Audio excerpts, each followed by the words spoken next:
اور اس بات سے مجھے بہت افسوس ہوتا ہے کہ ان ممالک میں جہاں پر مسیحیت کا بہت زیادہ اثر ہے وہاں آپ کو بہت زیادہ بت بھی نظر آتے ہیں۔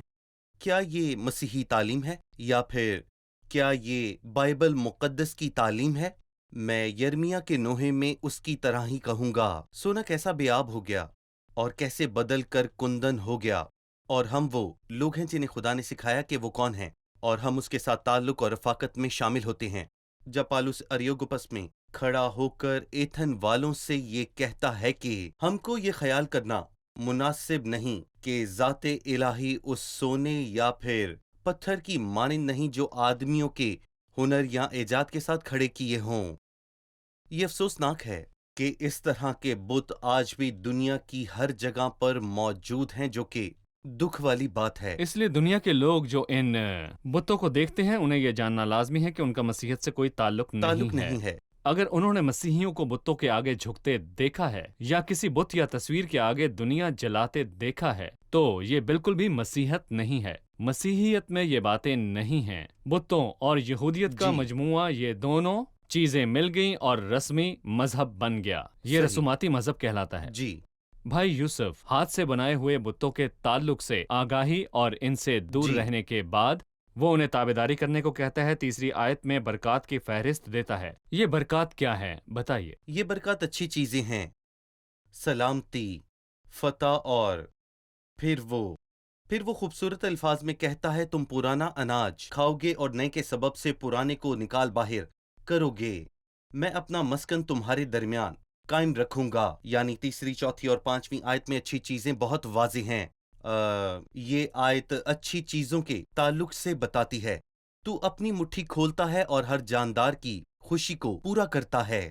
خدا ان فضل اور جلال بخشے گا اور راست رو سے کوئی نعمت باز نہ رکھے گا، اور سلامتی بھی ہے، اور میں ملک میں امن بخشوں۔ یہ چھٹی آیت میں ہے۔ چھٹی آیت میں اور تم سوگے اور تمہیں کوئی نہیں ڈرائے گا۔ جب انسان کی روش خدا کو پسند آتی ہے تو وہ تو اس کے دشمنوں کو بھی اس دوست کا بنا دیتا دوست بناتا ہے، اور پھر فتح ہے، مطلب کہ اور تم اپنے دشمنوں کا پیچھا کرو گے اور وہ تمہارے آگے تلوار سے مارے جائیں گے، مطلب کہ دشمنوں پر غلبہ اور فتح۔ یقیناً ہمارے دشمن گوشت اور خون سے نہیں بنے۔ ہم سب سے پیار کرتے ہیں، لیکن روحانی دشمنوں کے بارے میں کیا خیال ہے؟ اگر خدا کی تابعداری نہیں کرتے تو روحانی دشمن ہمیں شکست دیں گے، شیطان اور یہ دنیا اور ہمارے اندر کی آلودہ فطرت۔ لیکن خدا کی تابعداری میں کتنی خوشی ہے، اور وہ ہمیں ہمارے دشمنوں پر فتح سے بڑھ کر غلبہ دے گا۔ ٹھیک ہے، میں بارش پر بات کرنا چاہوں گا۔ مطلب بارش کے لیے شرط رکھی گئی تھی، اگر جی وہ تابعداری کریں گے جی تو خداوند بارش برسائے گا، اگر تابعداری نہیں کریں گے تو بارش نہیں ہوگی۔ جب ہم نومی کے دور میں دیکھتے ہیں بارش بند تھی صحیح۔ اور کال پڑ گیا تو انہیں کیا کرنا چاہیے تھا؟ بارش دوبارہ لانے کے لیے انہیں کیا کرنا تھا؟ جی ہاں، درست طریقہ ہے کہ جب خداوند ہم سے ناراض ہوتا ہے تو بلا وجہ نہیں ہوتا، اس لیے خدا کی طرف لوٹیں۔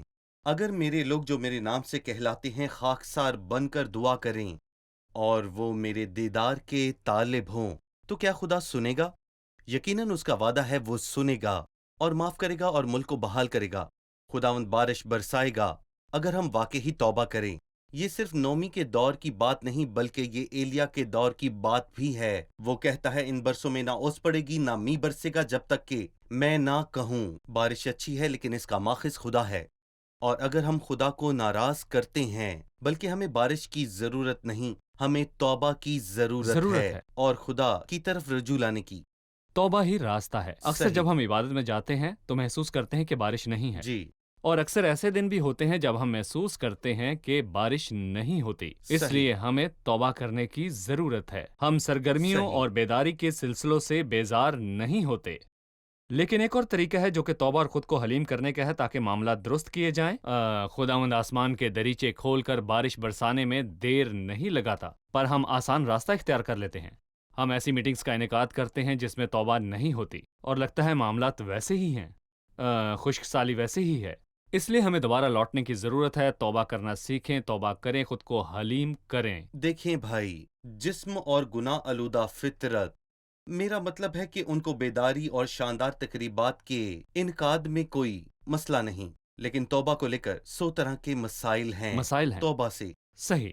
ہم ایک چھوٹا سا وقفہ لیں گے اور پھر دوبارہ حاضر ہوں گے۔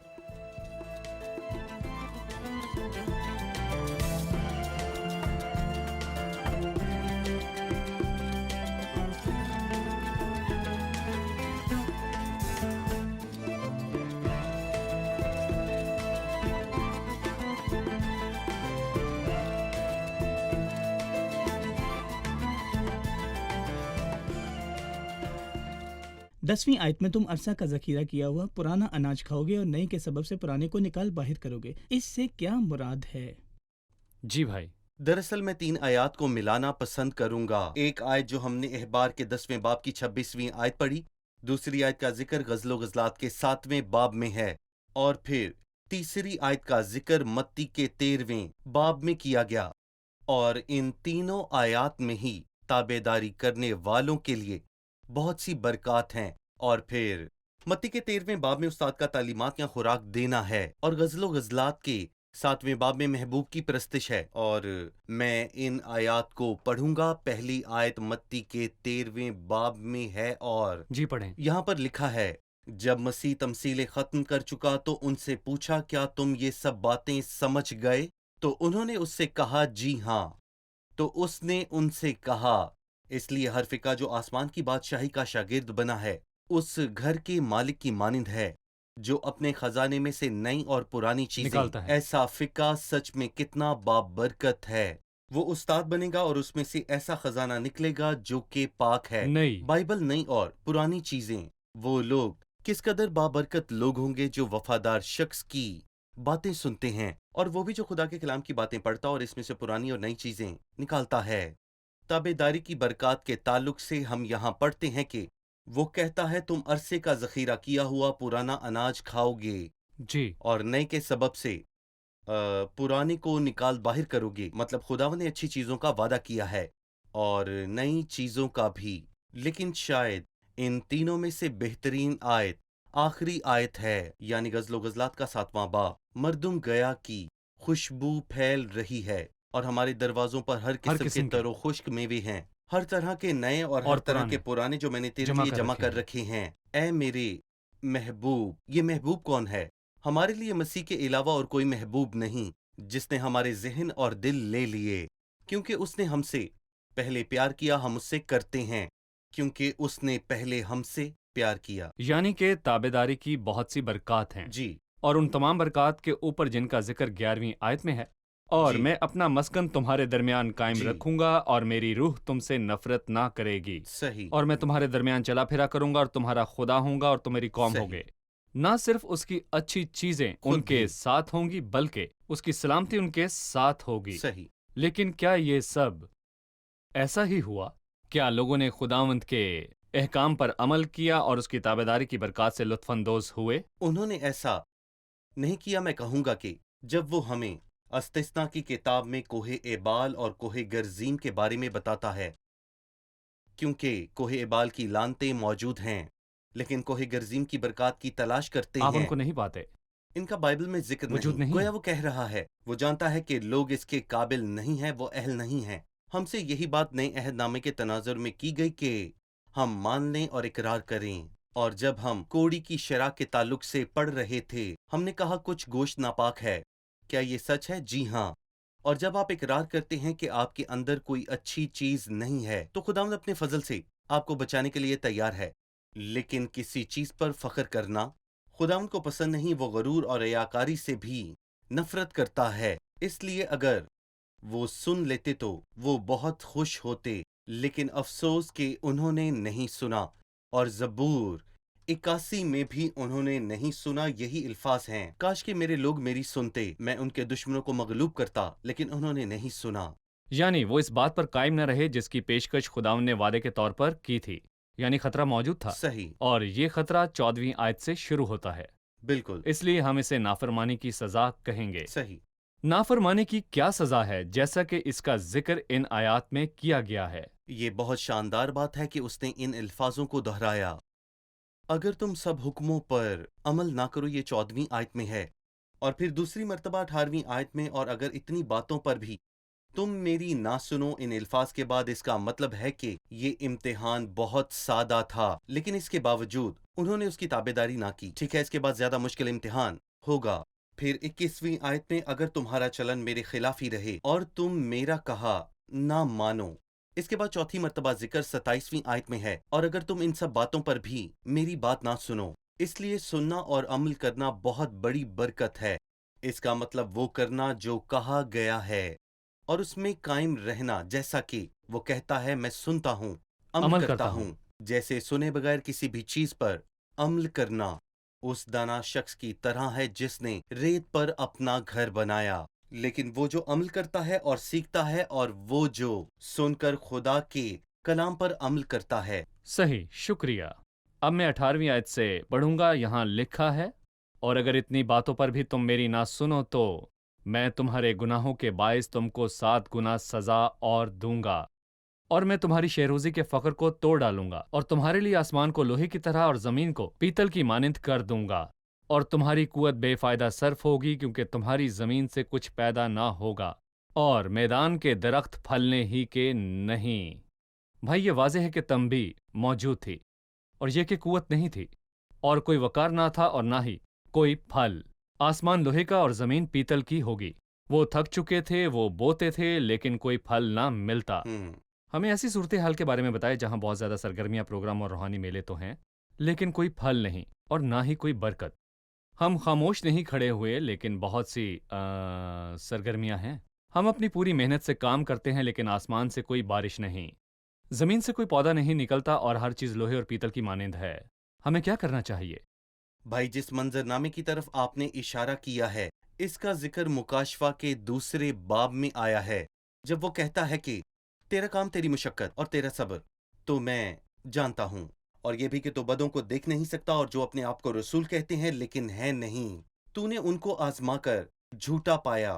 اچھی بات ہے، اس سے بہتر کیا ہوگا؟ لیکن مسیح کہتا ہے مجھے تجھ سے شکایت ہے کیونکہ تو نے پہلے سی محبت چھوڑ دی ہے، اور تجھے برکت نہیں ملے گی اگر تو یاد نہ کرے کہ تو کہاں سے گرا ہے اور توبہ نہ کر لے. جی. اور اسی کا تقاضا وہ سب سے کرتا ہے، اور روحانی لوگ اسے محسوس کریں. حرکت ہے تو برکت ہے، تو پھر ہمیں خداوند کی طرف رجوع کرنا ہے اور توبہ کرنی ہے تاکہ وہ معاملات کو درست کر دے. صحیح. ہم یہاں ایک وقفہ لیں گے اور پھر دوبارہ حاضر ہوں گے.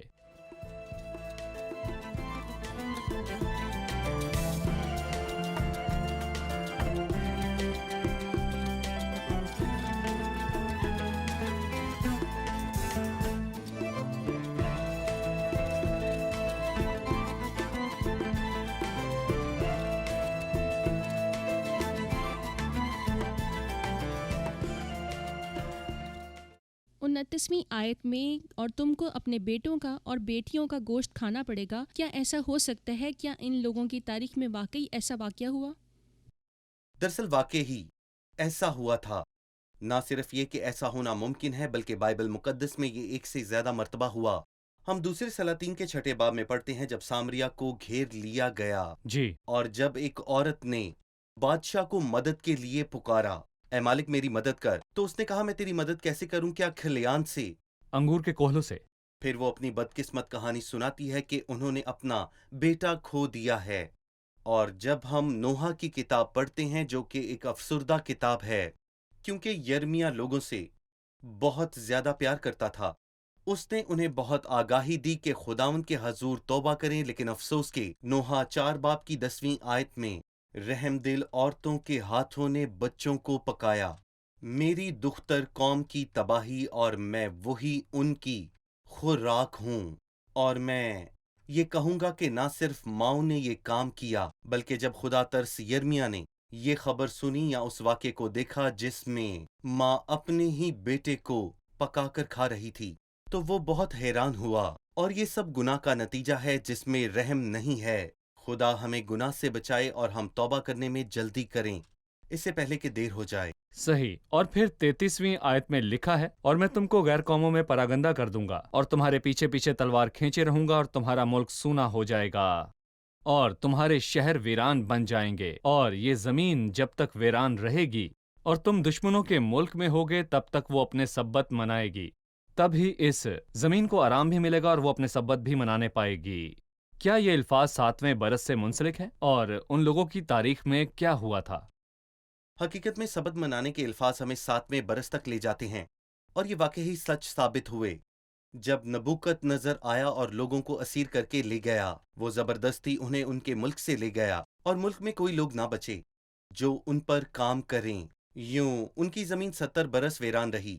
جب ہم دوسرے تواریخ کی کتاب کے 36ویں باب کو دیکھتے ہیں تو ہمیں یرمیہ کے الفاظ پورے ہوتے دکھائی دیتے ہیں، جو کہ احبار کی کتاب اور استثنا کی کتاب میں موسیٰ کا پورا ہونا ہے، جس کی انہوں نے آگاہی دی تھی۔ یہ پیش کی خبرداری، پیش کی تیاری ہے، لیکن افسوس کہ اس سے زیادہ بہرا کوئی نہیں جو وہ جو سن نہ نہیں سکے۔ سنتے۔ بھائی، اس سے پہلے کہ میں آخری حصے پر جاؤں جو کہ 40ویں آیت سے شروع ہوتا ہے، جس میں توبہ کی برکات کے بارے میں بتایا ہے، جی ہم نے پہلی آیت سے 13ویں آیت تک تابعداری کے نتائج اور برکات کے تعلق سے بات کی تھی۔ جی اس کے بعد 14ویں آیت سے 39ویں آیت تک نافرمانی کی سزا کے تعلق سے بات کی، اور اب توبہ کی برکات کے تعلق سے بات کریں گے۔ 40ویں آیت میں لکھا ہے، تب وہ اپنی اور اپنے باپ دادا کی اس بد کرداری کا اقرار کریں گے کہ انہوں نے مجھ سے خلاف ورزی کر کے میری حکم عدولی کی، اور یہ بھی مان لیں گے کہ چونکہ وہ میرے خلاف چلے تھے اس لیے میں بھی ان کا مخالف ہوا اور ان کو ان کے دشمنوں کے ملک میں لا چھوڑا۔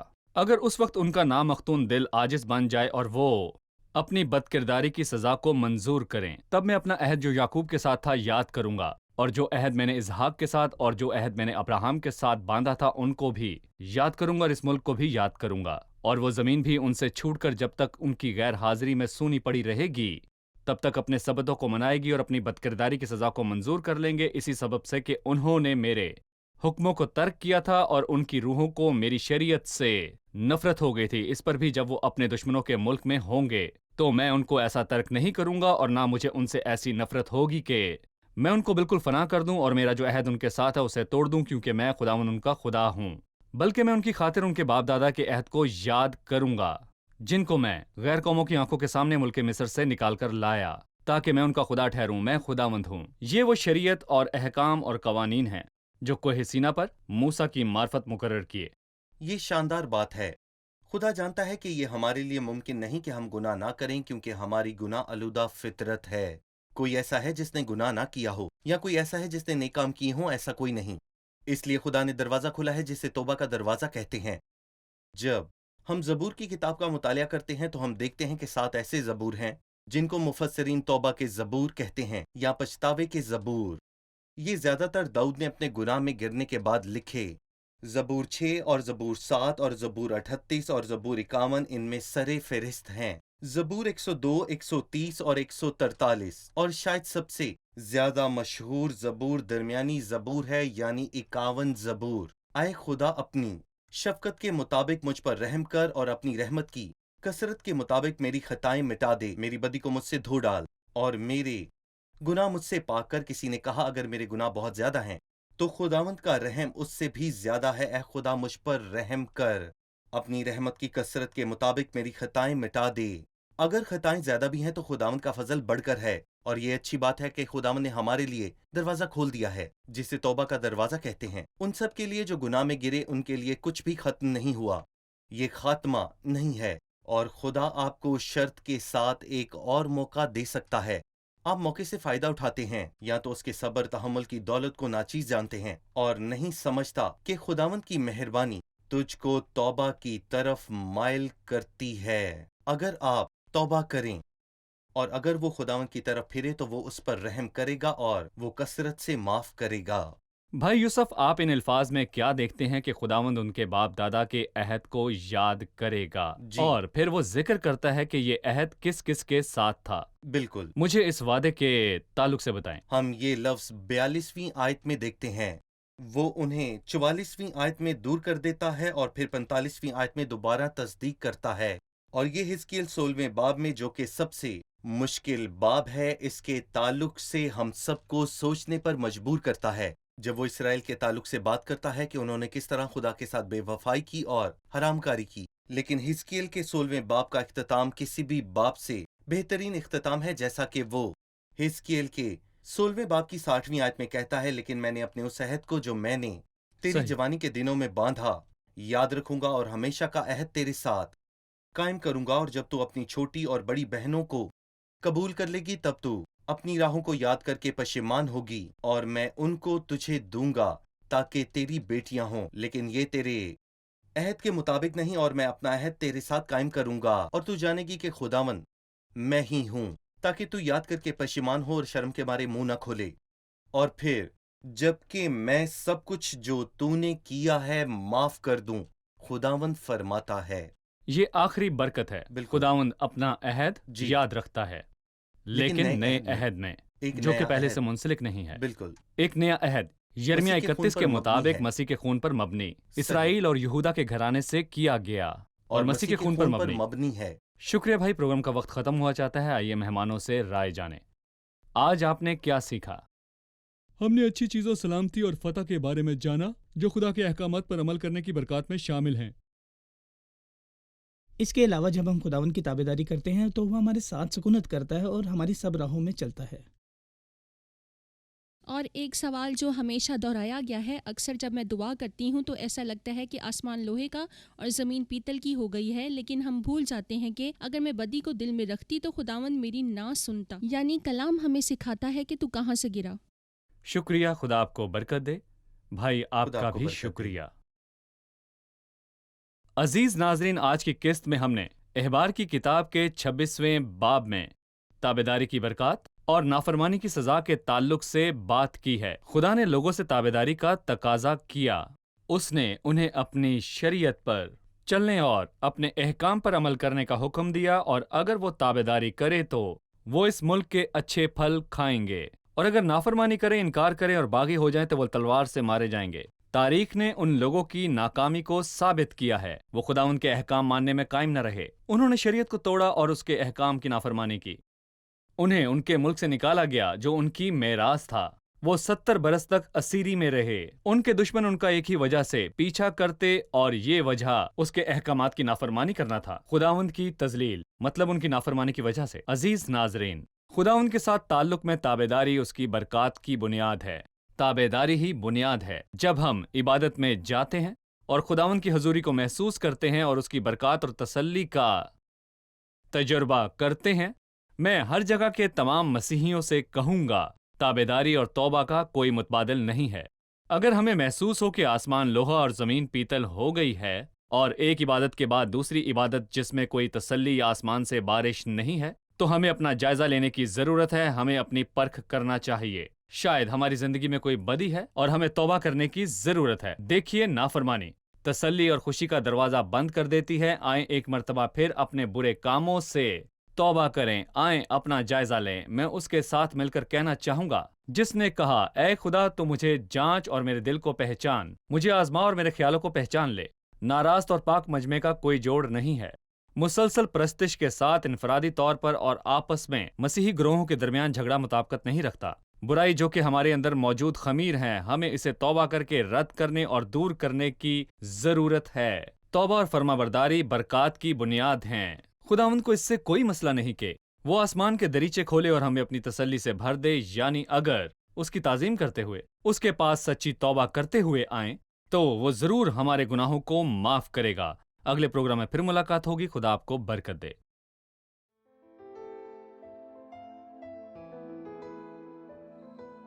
تیرا کلام رہے گا قائم، پہاڑ جب نہ رہے خدایا، تیرے منہ کی ایک بات بھی ٹلے گی نہ، چاہے کچھ بھی ہو۔